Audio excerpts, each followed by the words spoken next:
small market teams can rejoice. And they should be promoting their games with the New York Yankees this year.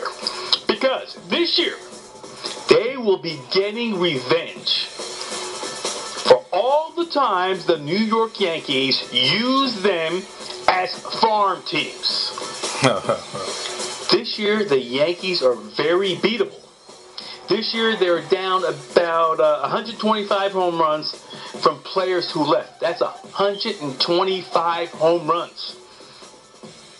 And then you count the first couple months that Granderson and Teixeira is going to be out. We are talking about a lineup with pop bats. As potent as your kid's Little League team. I mean, this team is punchless and they're old. They'll be in the wild card.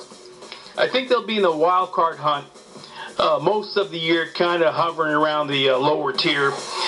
I'm looking for them to finish around 500. They'll be in the wild card hunt, but they'll begin to fade. Once again, small market teams and big market teams will feast and rejoice and bury the Bronx Duds. This team, if they finish at 500, it will be a feat. I'm looking at, my prediction is they are going to finish around 500, give or take 4 or 5 games. They will be in the wild card hunt until, let's say, maybe August, and then they're just going to fade.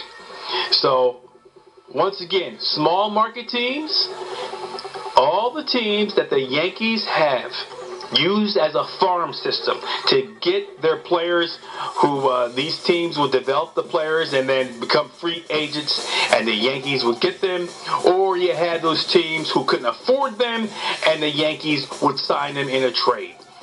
This year, they will have their revenge. You go to a Kansas City, and now the New York Yankees are down to the level, or near the level, of the Kansas City Royals, who have improved. And lots of the other teams. So once again, small market teams, rejoice. Fans, go out there and support your team against the New York Yankees, because this year, you will have either the superior team or competitive team.